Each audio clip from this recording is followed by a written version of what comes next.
Hello there and welcome. I'm Ole Brugger, and if you're new here, I really hope I'll earn your subscription today. This is a very special video for me. As some of you maybe know, I am a huge fan of the podcast Venture Forth. And when they hit episode 100, I made some miniatures in Hero Forge, and they were just based on their story. This video is a tribute to the cast of Venture Forth and all the work they have done and the stories, crying and battles, the epic battles that have gone through my ear over the last couple of years. I am very inspired of their work, and it sets the main line of a lot of my builds and even my own campaign. So in this video I will make a tribute, and they were so kind to send me the original files of their own Hero Forge design on the miniatures so I could 3D print them and paint them. The music you're hearing in this video is made by Shane O'Loughlin, the voice of Ceallach. He is an amazing artist and he produced all the music for Venture Forth. This video won't be like a tutorial. I will just paint the miniatures and tell the story about each character along the way. So we better get started.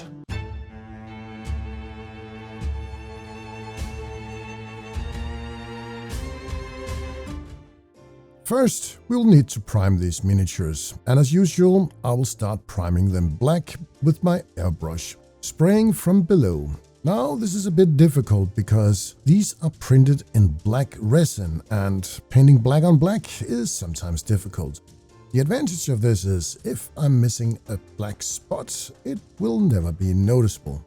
When the black paint is dry, it is time to make some midtones, and I'm using a matte gray, spraying it from the top to indicate where the light is coming from. This effect will be like if the character was standing directly below the sun. The highlight color is a matte white, and I will also spray it from the top and try to hit the parts where I feel the light is hitting the model. This is Ceallach. Ceallach Grey is a half-drow cleric whose faith has been tested, broken and reborn. A man of light and shadow, brought to life by Shane O'Loughlin, one of the founding voices of Venture Forth. Ceallach is 6 feet and 1 inch tall, with black hair and deep green eyes that have seen too much. He is the grave and light cleric, 2 domains that reflect his duality, the mourner and the healer, skeptic and the believer. For most of his life, Ceallach served the goddess of light, Fynn. He was a Karchi, a high-ranking clergyman. Ceallach's story begins when he was demoted to Coldcrest Outpost, surrounded by corpses and doubt. Opposed to war, ineffective as a medic, and deeply delusional, Ceallach was relieved of duty. But fate, perhaps divine intervention, had other plans. Flynn Fellowweave and Schreier arrived at the mission. Olma and March washed ashore, and Ceallach followed the signs. He spent decades in service, screening refugees, preaching, managing temple wings. He once turned away countless souls from the temple in Addersfeld, and when he discovered blood magic performed by Kaum freed Artemisia, he reported it. And that act cost him everything. But in one of the latest episodes, everything changed. Ceallach was visited by Fynn herself in front of the temple in Westreach. She marked him with her trying sigil and named him Ka, a title restored, a faith reborn. Shane O'Loughlin plays Ceallach with gravity and grace, a founding member of Venture Forth. Shane is also a dungeon master behind the Chronicles of Erebor, my city of ruins and the key to the universe. Shane is an actor, writer and musician, and his storytelling is immersive, theatrical, and has a very deep soul. Painting Ceallach is like painting a sermon in miniature. He is the contradiction and the conviction. A man who lost his faith and found it again in the light, and thanks to Shane, he made Ceallach unforgettable. What is it you wish of me? All this time I just wanted you to be proud of me or to love me. I don't think you have that in you. You'd have never gone. All I really want from you was being my mother. And don't deny my name. Father spoke of you every day. I didn't realize how angry I was until just a moment ago. Gods don't make us do shite. We do it ourselves. We choose what it means to follow them. Well, you helped me save my friend. And you've met the love of my life. Those are things mothers do. Flynn Fellowy, a halfling with the heart of a hero and a curiosity of a scholar, fighter, wizard, explorer, and even warlock for a short period. Flynn is played by Russel, one of the founding adventurers of Winterforth. Flynn stands just 3 feet and 6 inches tall, but his presence is everything but small.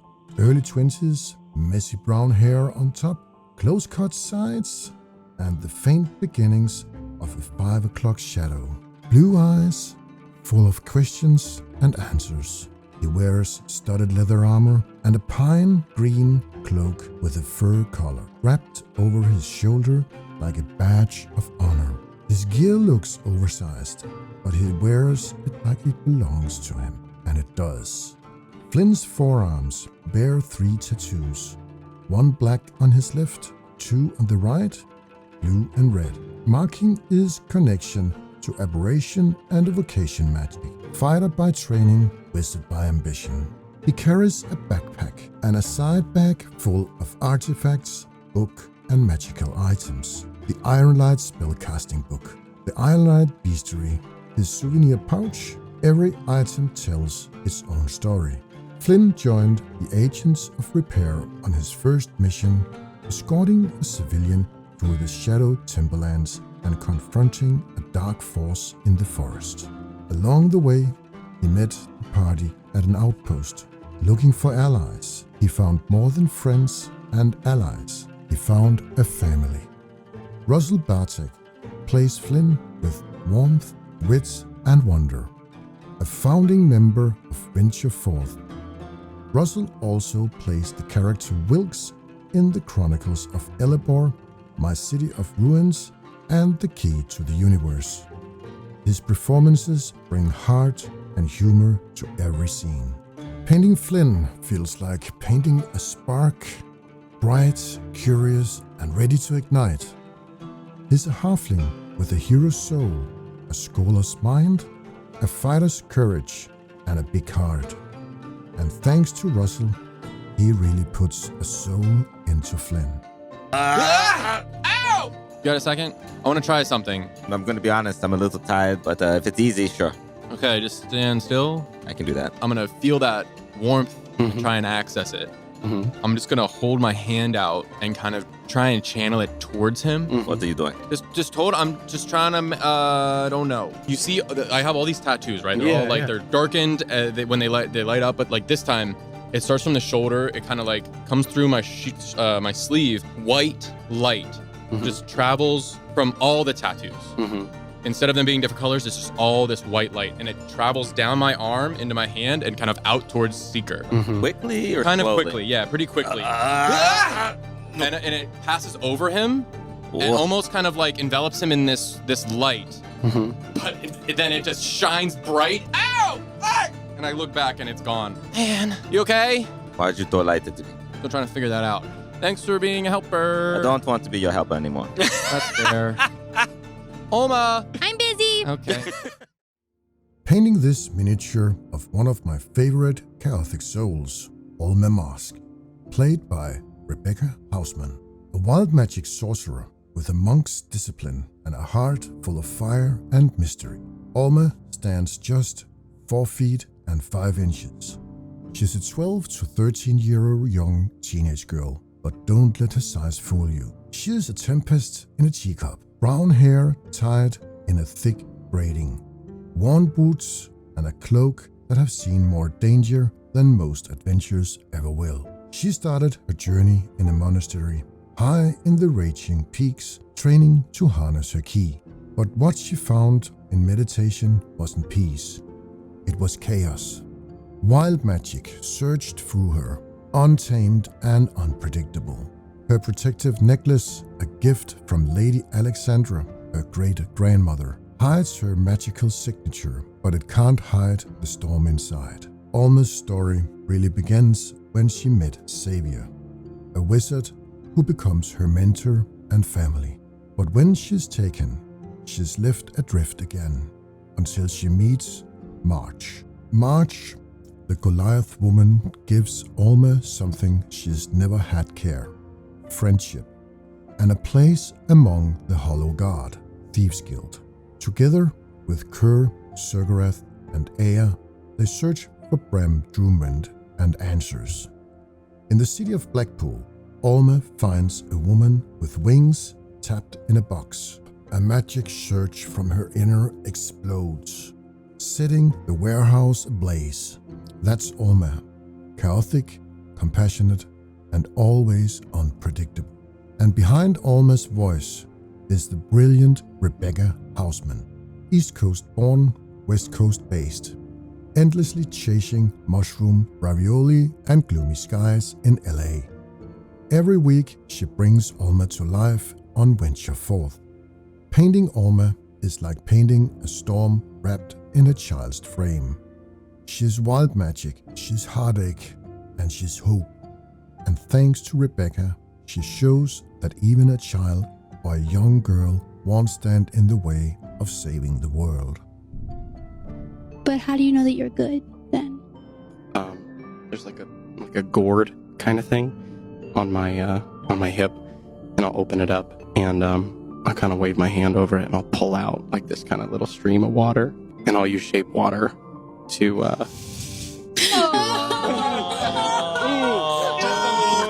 twist of the knife there. He doesn't know. Oh, no. He doesn't know. He used to be able to do that with water. I can't do it anymore. Maybe we can get it back. Maybe. It was so fun because I could make snowballs really hard and I would throw them at Flynn. And I would make little fish in my bathtubs. And I would splash water on Flynn. Seeker, a man of many names, many secrets, and even more magic. Rogue, cleric, trickster, and guide. A character brought to life by Rodney Campbell, whose voice carries both warmth and wisdom. Seeker stands 6 feet and 1 inch, with piercing green eyes that seem to see more than they let on. He is human, but his story is everything but ordinary. Born Gideon Silverstar of the Ta-Na-Ba people, Seeker was raised in devotion to Larus, the god of magic. But reverence was never his style. He channels divine power with a wink and a smirk, bearing the god symbol and tattoo, yet never quite bowing to it. He once ran with the Growling crew, Mordius, Ava, Nyla, and Sly Blackthorn. It was a life of shadows and secrets. But when Gideon refused a mission, Sly stabbed him in the back, literally. And yet, he woke up alive. A note beside him read, "Too good for this life." From that moment on, Gideon Silverstar was dead and Seeker was born. Seeker met agents of repair through the head of Warforged named Thaddeus. He led them to a hidden holy site, crafted magical items, and introduced his sentinel owl, Eldra, who quickly bonded with Schreier. Later, he magically reached out to Ceallach, introducing his longtime friend Thessaly, behind the temple in Marstock. From that moment, Seeker and Thessaly became part of the Agents of Repair. Rodney Campbell first joined Venture Forth as Seeker in episode 29 and returned full-time in 2022. He also plays Culkin in The Key to the Universe. His performance brings depth, charm, and a touch of mystery to every scene. Painting Seeker is like painting a paradox, divine and irreverent, playful and profound. He's a rogue with a cleric's heart, a guide with a trickster's grin, and thanks to Rodney, he makes Seeker unforgettable. I'm the leader of this temple. What can I do for you? I'm Seeker. I'm here to perform a ritual. As you produce the scroll, he takes it. Where did you find this? I've had this for a long time, and a good friend that is more connected to Lauris than you or I will ever be. Help me translate this. If this thing has found its way into one of the hands of the faithful, then perhaps it is his will as well. How does he say that? He does not appear to believe you yet. I know you don't know me. I don't know you. And then I will roll up my left sleeve. There is nothing I wanted more in this world than to dedicate myself to Lauris. And it is people like you that caused me to walk away for a very long time. Whether or not I get your help, I will figure out how to use this scroll. It is not my place to deny entry to one of the faithful. Thank you. Painting a miniature not of a character, but of a storyteller. Seth Fowler, the Dungeon Master of Venture Forth, the Wizard of Narrative, the Artifact of Fate, and yes, even the DM deserves a miniature. Seth joined Venture Forth as a guest in episode 111, playing Brother Brim, a monk of the Ever-Seeing Order, but it wasn't long before he stepped behind the screen, taking over Dungeon Master in episode 117, Blinded by the Light. As DM, Seth is everyone and everything. His voice of the world, the breath of danger, the whisper of destiny. He weaves the threads of Elebor, crafting triumph, tragedy from the choices of the players. Is the storm and silence, the laughter in the tavern, the scream in a dungeon. The DM is the unseen hand that guides the story, and Seth does it with precision, mystery, and magic. Seth also appears in The Key to the Universe, playing Cain, but it is his work behind the scene that truly shapes the journey. Every twist, every encounter, every heartbeat of the world, he conjures it all. Brother Brim, his first character, was a monk of the Oakengate Monastery, tasked with watching the world and guiding against misuse of magic. It's fitting because Seth, too, watches the world he's built, ensuring the story unfolds with purpose. Painting Seth's miniature is special. It is like painting the soul of the game. He is the spellcaster of story, the keeper of lore, and ever-seeing eye behind the curtain. And thanks to Seth, Venture Forth continues to thrive in wonder and continuous adventures. When last we left our heroes, after besting the Codon Vo and his Rune of Binding with the aid of the Drow Mage Lolenthrier, the agents of Repair decided upon their next course of action, to uncover the mystery of Olma's heritage. For this, they began making their way from the basin to the town of Sunplume, the last known site of Olma's next of kin, according to the research that Xavier was able to uncover. Good so far? It's like, this is your oral quiz. Take your time. I'm like, Take your time. yeah. All these miniatures needs a safe place to stay, a box that is safe for shipping. Soon they will venture forth on a long journey over the seas to the other side of the world. But I'm not just making a box. I want a box the miniatures can call home, and the box should reflect not only the character and the personality, but also the artist and the voice behind each character. And my miniatures here for Venture Forth, Agents of Repair, is done. And it's a bittersweet moment. I know every good story has to come to an end. And I know this is not the end of Venture Forth. It's just a new beginning of a new adventure. But to remember all those great characters, and for me as a person to say thank you for hours of entertainment, inspiration, and all the stories in my ears. Thank you so much. I think it's all worth it to support Venture Forth, making a gift like this, become a Patreon, and support something that you really love. They put a lot of work into their story and adventure. To release a video every week, it actually requires a lot.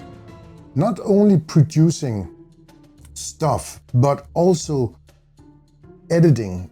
And editing almost takes longer than even to produce. Like I do. I make miniatures, they do a podcast. They spend at least 3-4 hours making a record session, and I guess that they spend almost as long or maybe even more time editing those videos to entertain us. So thank you so much to Shane, Rebecca, Seth, Russ, and Rodney for letting me make all these miniatures that you designed yourself on Hero Forge. If you're not familiar with Venture Forth, the D&D podcast, you should really go check them out. There is 195 episodes of great entertaining, and you should really check out the link I've put here in the description and start listening to what they have. And it's amazing, a great story. This is it for now. I just need to put these in a package and ship them to Los Angeles. If you already haven't done it, hit that subscribe button. Leave a comment below what you think of this present I made for Venture Forth. Give me a thumbs up. And remember to follow Venture Forth as well. They are awesome. Thank you so much. I'll see you soon.